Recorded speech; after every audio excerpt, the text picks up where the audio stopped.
Well, students, in this particular section, this is phase two of Wednesday's lecture,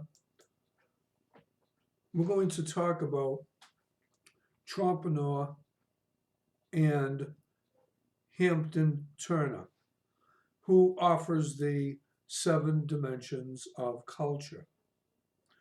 And both these gentlemen look at culture from a socio-political standpoint.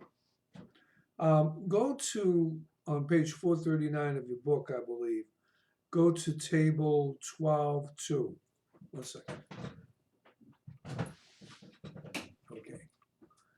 And the seven dimensions defined as universalism versus particularism, individualism versus communitarianism.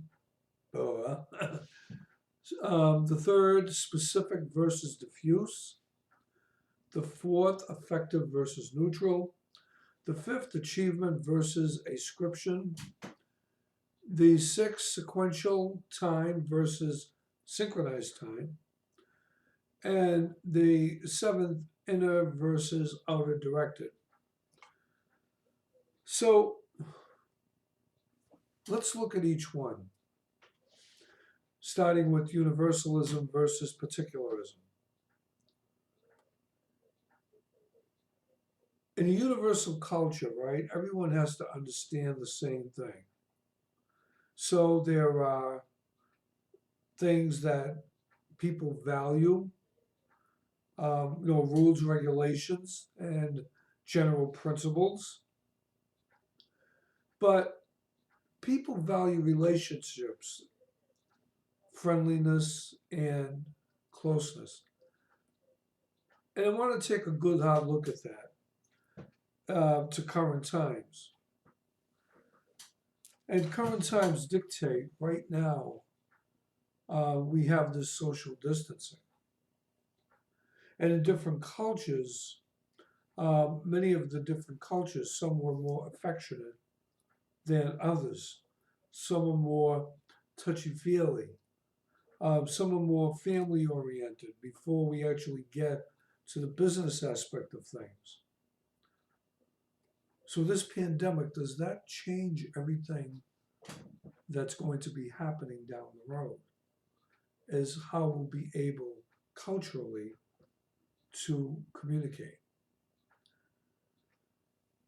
Individualism versus communitarianism.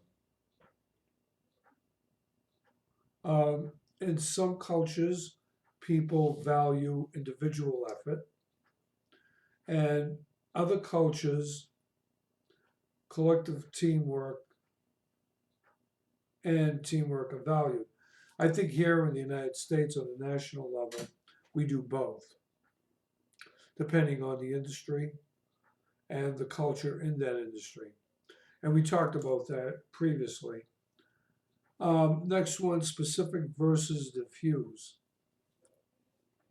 Specific culture values look at all the different components that are making up the big picture. Okay? There are a lot of cultures that are very specific to their values, and they're not going to bend because of that. But in dealing with business, we have to have a transparency involved in how we negotiate. Now, affective versus neutral. Affective cultures are more openly emotional. Neutral cultures hide their feelings. So, depending on where we are in the world, okay, we have to, an international manager really has to go out there and they really have to orient the cultures to the people that are doing the negotiating with them and working in those cultures. And that's kind of difficult because we have these expatriates that are working under an international manager in a different country, and they're going to have to adapt to those particular cultures. Are they going to be more effective or are they going to be more neutral? Then we have achievement versus ascription. In achieved status culture, people in the culture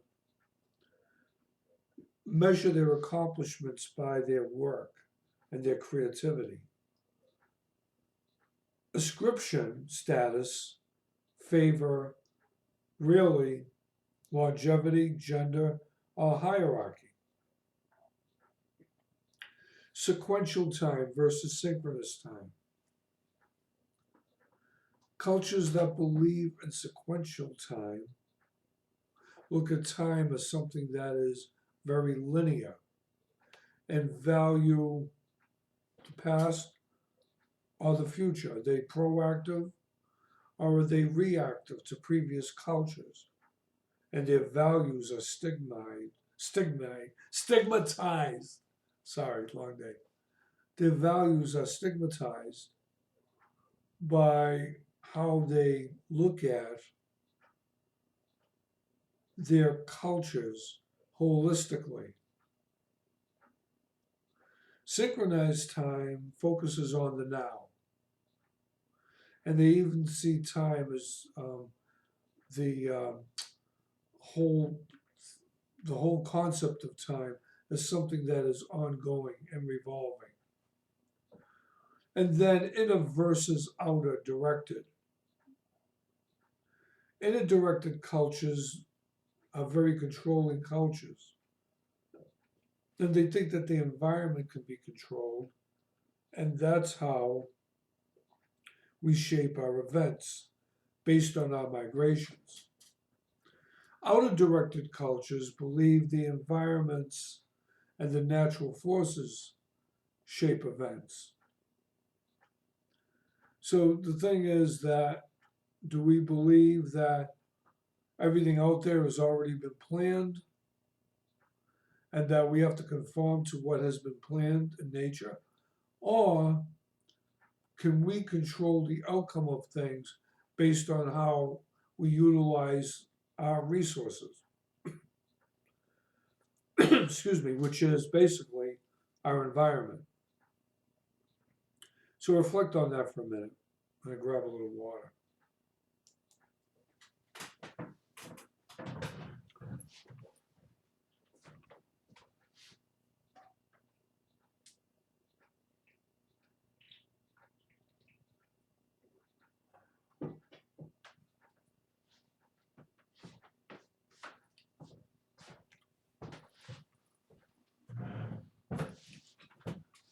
Next, we're going to talk about page 440 in your book, Transmitting Culture. And we're going to talk here about the process of socialization and the transmission of culture. So let's look at the sociological part of it first. And earlier I mentioned about the expatriates becoming familiar with a new culture. Say the parent company is in the United States and you're going to India or to Pakistan or to Central America to work on a power plant out there, say. You're going to be indoctrinated into a new culture. So socialization happens in all types of organizations. And how do we use diversity when it comes to socialization? How do we judge cultures based on our values, or do we integrate into the culture? Do we socialize into the culture?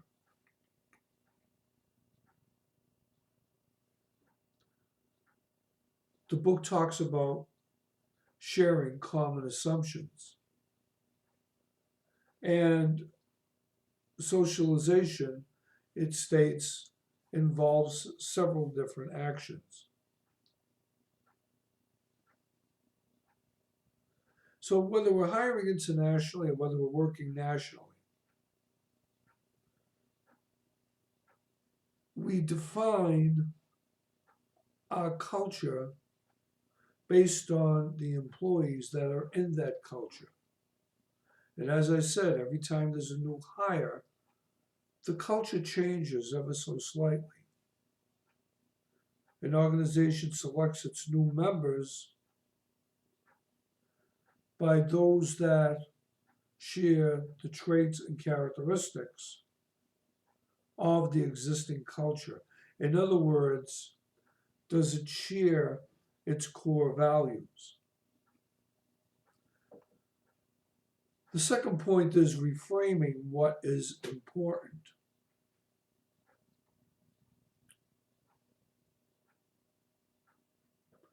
So newcomers are going to be looking at the present culture and assessing it. They may have the skill set for that culture, but they're either going to fit or not fit into it. And the core values of that culture will be reinforced. Core values lead to the strategic plan, the mission, and the vision of that organization.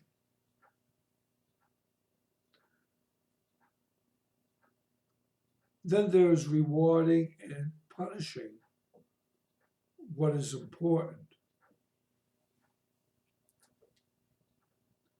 So there's always going to be a new hires anxiety and what the new employee looks at as lack of guidelines because it's different from where they were before. And if they're new hires, it's different, but it's scary. But everyone should be treated on an equal level, as diverse as that environment may be. People have a right to have their values honored, and they have a right to know where they fit in the organization. Good behavior is rewarded by bonuses, promotions, new responsibilities, and punished by warnings and eventually suspension and termination. But the organization has to really, in a culture, any culture, let its employees know where they fit in the organization. I mean, they were hired for a reason. They were hired because by their presence, they make a difference in the company. And you wouldn't go and work for a company unless you really understood the company's core values. You wouldn't work there unless you understood that it's going to benefit you by your services as much as it's going to benefit the company. So the last step was showing the way. Wow. Organizations identify role models in the company, and those role models are going to be representative of the most stringent of the core values. So reflect on that for a minute.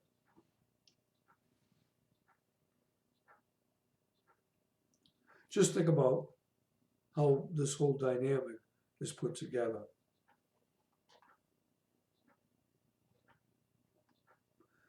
So this is going to be the end of phase 2